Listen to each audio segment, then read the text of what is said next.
I'm Nisha DeGaring. And I'm Doug Jessup. Welcome to this episode of Family Heritage Stories, where we talk about what makes us who we are.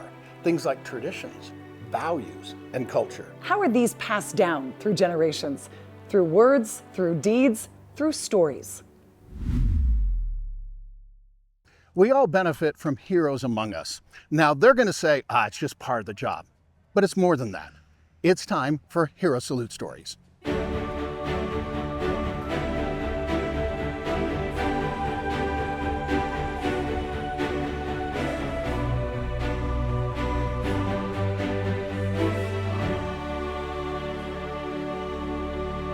Hi, this is Doug Jessup. Welcome to this episode of Family Heritage Stories, where we get to preserve stories. And today, this guy has got one heck of a story, Randy Milliken. Randy, thank you for coming on today. Now, Randy, let's get real. You got the vest, you got the hat. There's obviously some kind of story behind this.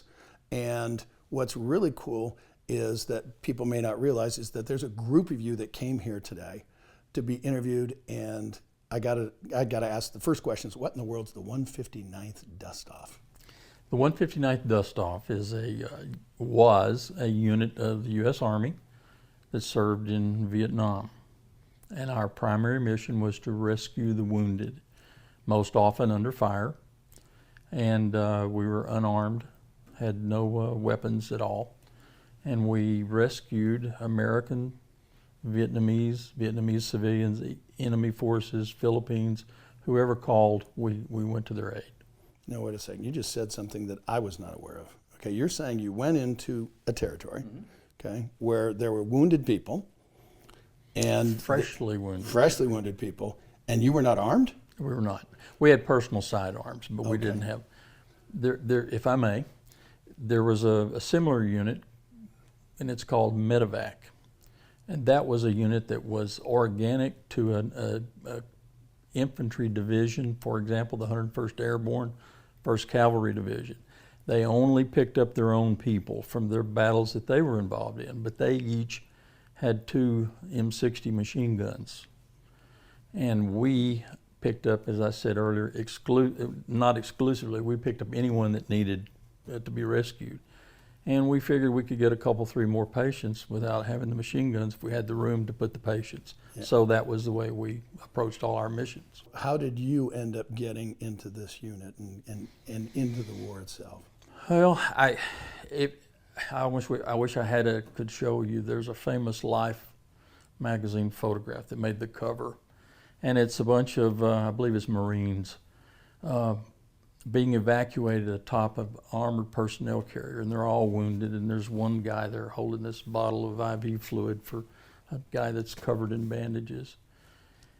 And I'm just out of high school, and for some reason that photograph really spoke to me down deep. So I joined the Army and told them the only way I would want to be in the Army is if I could be a medic, if I could be that guy. And luckily I had the aptitude for it, and took the training, became a medic. There were guys on helicopters with the red crosses on the side, and they were bringing these guys, these severely wounded men, into the hospitals. And they were getting them there alive for the surgeons to work on. And I decided that's what I wanted to do. So once my 1-year tour of obligation in Vietnam was over, I signed up for a second one if they would promise me I could do that. And couple of snafus and a little red tape, but I finally got there. And I'm so proud today that I did that because of my friends and brothers you're going to meet and talk to, I know. And you'll understand why I say we're all the same guy. We're all made of the same thing. And we all have the same goal, and that's to help people in need. Hero Salute Stories are made possible by the generous support of viewers like you. Go to fedorafoundation.org to donate today. I was honored to interview 6 members of the 159th Dust Off. 2 of them got Purple Hearts, including this guy, Jim Beeson. Well, I was an aircraft commander, and I had my roommate was a warrant officer. So we were called in there to evacuate a Vietnamese wounded And we went into the LZ, the landing zone, and as we were hovering down in, because it was taller grass and trees, and I had to kind of maneuver through the trees to get into it, we were taking fire. Well, we were used to taking fire, which basically is a ding, zing, zing. You got a 1/4 inch of metal between you and the bullet, and we frequently did that. But this time we hit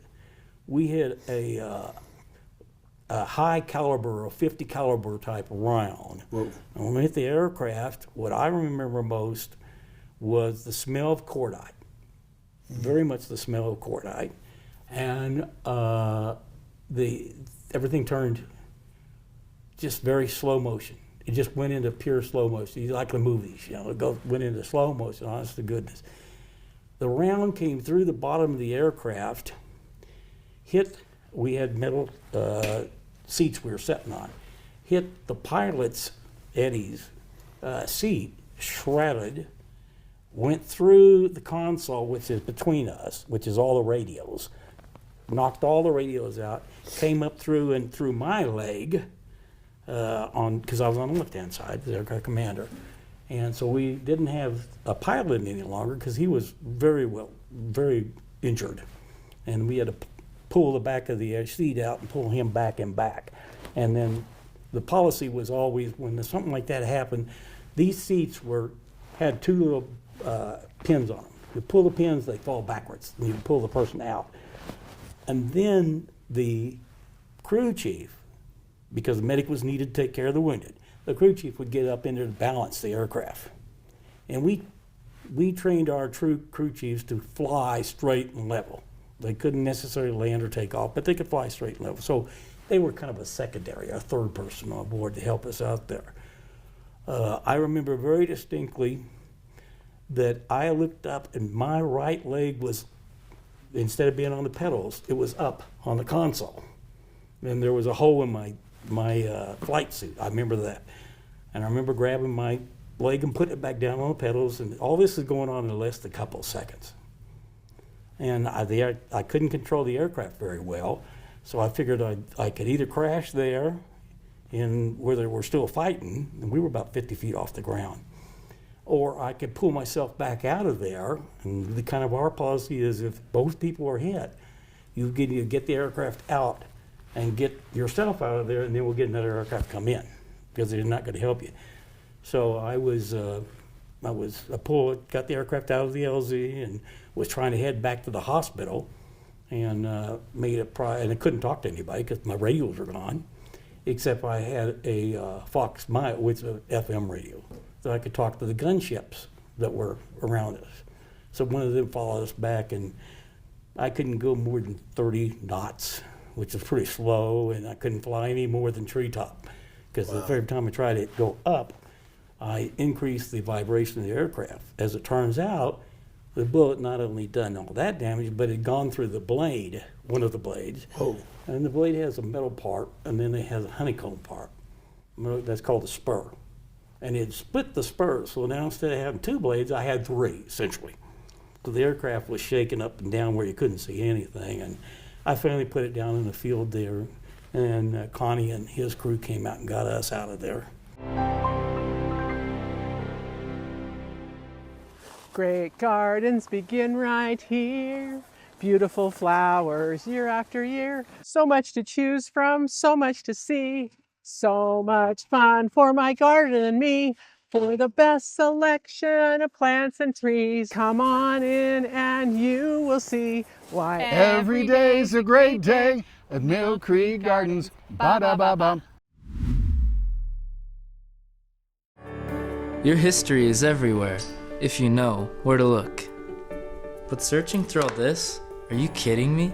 Actually, Kindex makes it easy to gather records and add them to your online archive. So everyone can jump in and index their records, making every word searchable. With Kindex, I know them anyway.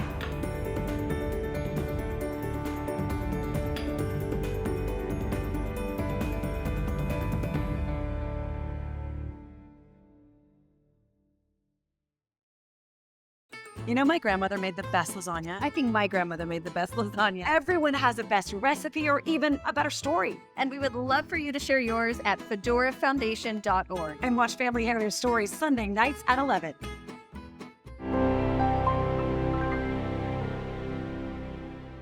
Every member of the 159th Dust Off served over 1,000 missions in Vietnam, and they saved over 3,000 lives. Here's the story from Donald Cavaney. So what's dust off mean to you? What's really interesting is the way people talk about dust off. Medevac is specific to the 1st Cav, and they have 50 cal machine guns on their doors. And people would say, well, what's the difference? And they said, well, 1st Cav has the guns, Dust Off has the balls. Because we didn't have guns on the side. Because we picked up everybody. Good people, bad people, civilians. And we were specifically assigned to the 25th Infantry Division in Cu Chi. Do you remember the first time you went out and picked some patients up? Yeah. And, well, the one that I remember the most is that, of course, when you get in the country, you get a weapon, a pistol, an M16, and whatever, and you're married to it. I mean, that's your live and die. Right. And my first time to go on a field standby to Tain In, I got in the aircraft, and we were just getting ready to go up, and they said, oh, there's some transfers from the hospital there in Cu Chi to Saigon. So we had to go, we had to go back to the hospital, pick up these litter patients, take them to Saigon, and then go on to Tain In. Well, when I got to Tain In, my weapons were gone. Oh dear. I know. And so what had happened, what I surmised, is that the CIDGs, which were the mercenaries that fought for Vietnam, they owned their own weapons, and so they couldn't be separated from them. And we think that when we landed at the hospital in Saigon, that they thought my weapons, which were under my seat, belonged to the CIDG. And so they took them and put them back in the hospital. So when I got to Tain In, I didn't have a weapon. But then I thought that if I ever get shot down, I'm not going to have time to use them anyway. So I never replaced them. And thank goodness for Jim, Maura's husband, being the supply officer. The next time we had a helicopter that got shot down, my weapons were on it because you could combat lost them without doing all the paperwork. Okay. My Year in the Company of Heroes. It's a book compiled by the members of the 159th Dust Off. Here's the story from a pilot by the name of Chris Crowley. Dust Off aircraft are unarmed. They don't have machine gunners. Their sole purpose is to get as many people out and rescue anyone, whether they're the enemy or pregnant mothers or children or American soldiers, out and no matter what the circumstances are. Your chapter that talks about you? There is. Tell me about your chapter. My chapter is an amalgam of things, including some humor and some not so humorous things. Can you share some of that? Sure. We are we're picking up some nurses and some doctors to make a routine transfer of personnel from one hospital to another. And this particular day, we picked up 2 nurses. And we're just flying off, taking them up to the new hospital, and sure enough, there's a Mayday call. It's a light observation helicopter saying, Mayday, Mayday, Mayday, we're going down. They give their coordinates, and that's it. So we're heading directly in that direction. So we see a small fire support base. We drop off the nurses. The nurses with a young American lieutenant go up to the top of the tower because they're going to be able to see us. As we're flying out, this is all John Wayne type thing. This is why it's kind of humorous.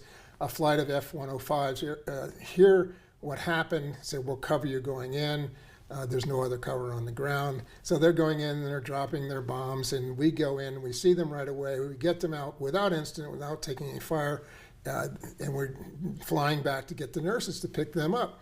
In the meantime, both of them are covered in JP4, so their private parts are burning like crazy.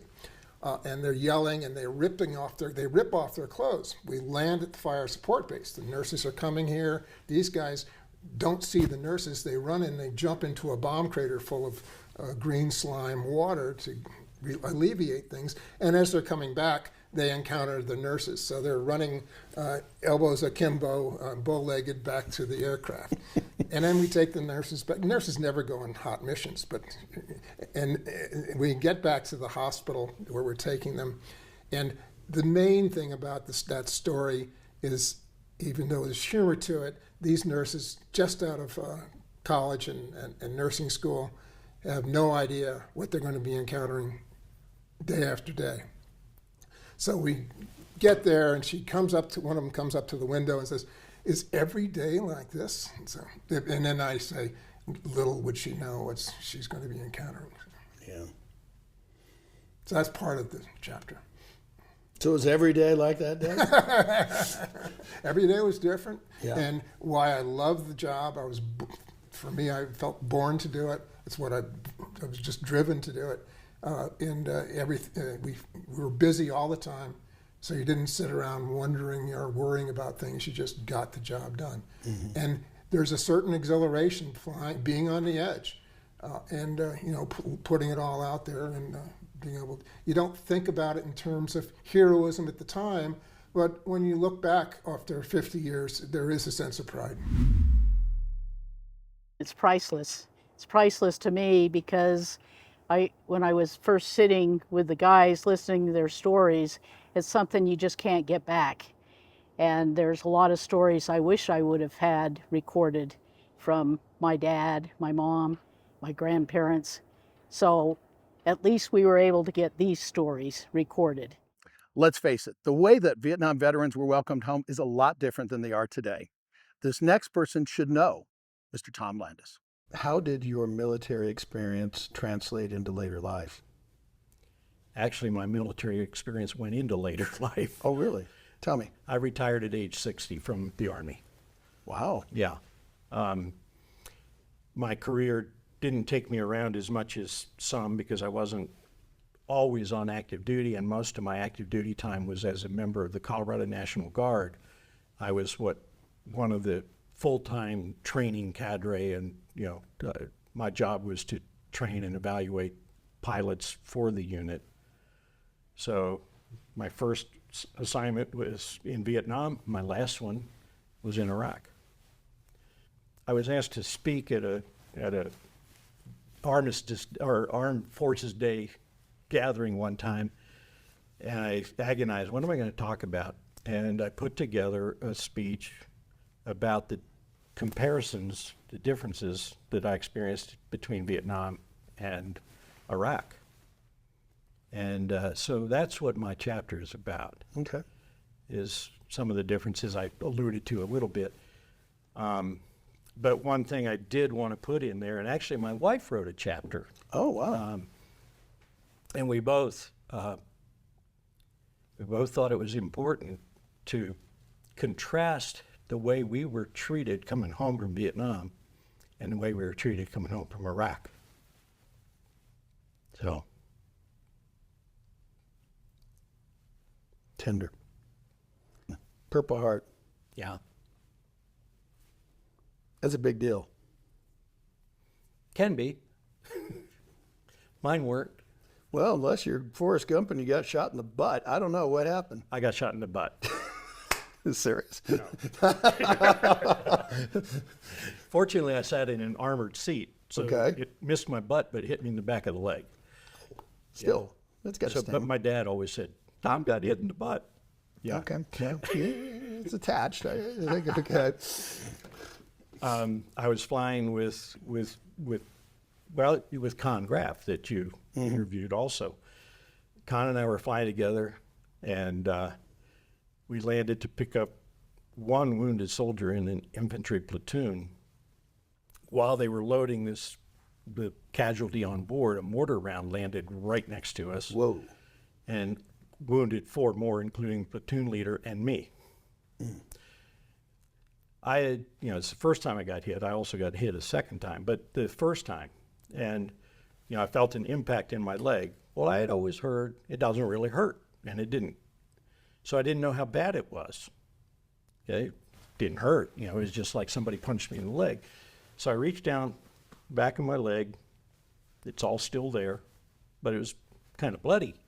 So I pulled my hand up, and there's blood all over my glove. One of the fragments from the mortar cut my communications. I couldn't talk to Con. Uh-oh. So I punched him in the shoulder. I held my hand up to show him I'd been hit. So we eventually got out of there, got back to the hospital. We unloaded our patients. I knew I wasn't, or I didn't think I was hurt very badly. Meanwhile, Con had radioed in that I got hit in the hand because he saw the blood on my hand. And everybody comes out to help us out of the helicopter, and I was fine. But yeah, in fact, that little piece of metal's still in there. Really? Yeah, I had to bring a souvenir home. Yeah. Well, does it set off the alarm at the airport? No, it's about the size of a pencil lead. Okay. But still not fun. Well, the better one was when I got wounded a second time, which was also a minor wound. Okay, tell me. I had in my pocket of the pants of my flight suit, I had the core of an armor-piercing round that had hit my helicopter and gone into the oil cooler and lodged. Okay. And I pulled that out, and I used to carry it around in my pocket. So when I got hit in my other leg, go into the hospital, and they said, well, I guess we should x-ray that. I said, sure. And I knew it was really a superficial wound, but I start to take my pants down for the x-ray, and he said, that's all right, we'll just leave your pants on. We can x-ray through that.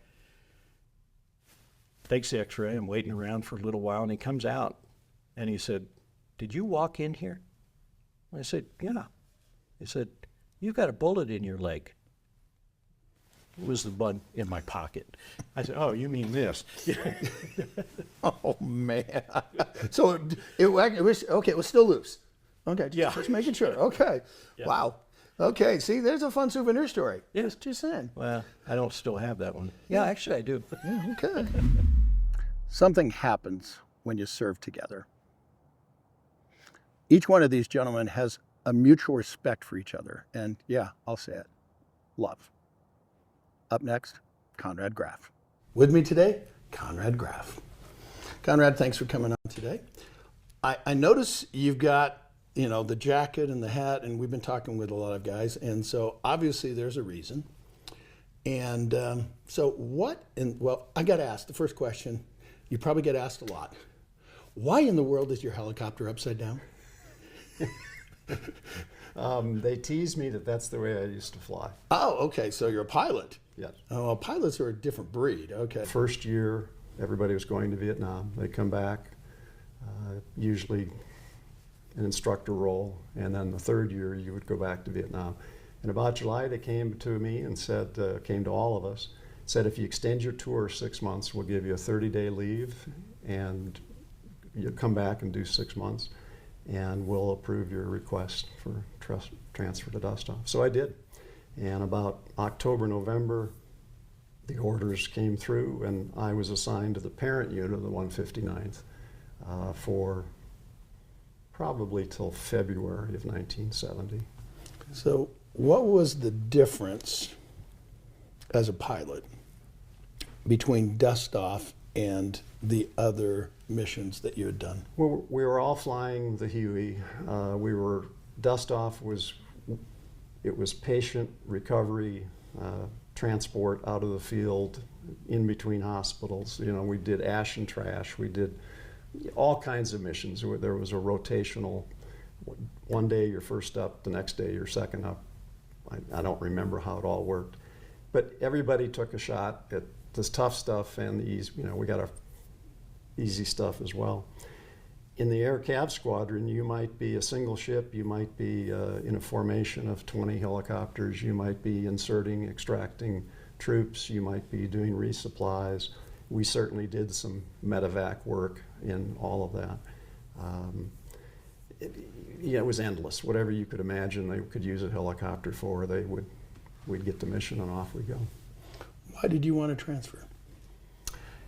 It seemed like the place for the most good. It seemed like the opportunity to be with people that you just admired when you saw what they were doing and how they were doing it. We had casualties in the Air Cav Squadron. Anytime you get involved with something like that, you can't help but be touched and moved. Right. Talking about that, you've got some crosses and some names on your vest. These are gentlemen that served before I got to the unit, but their stories were shared immediately with me, and it's an honor to wear them.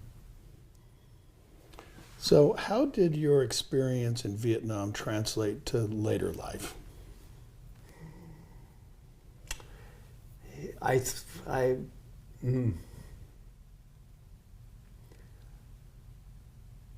had a tough time coming out of the military and back into the civilian world, and I did fine. It was probably 10 years of way too much alcohol and broken relationships. And then one day you realize that this day is a gift and you do something. I loved flying. I always have. And I started flying again. And I retired as a pilot. That's a good thing. Really? Yeah. Very cool. Yeah. What makes you smile? Spry mouthwash helps me smile. I think it might help you too.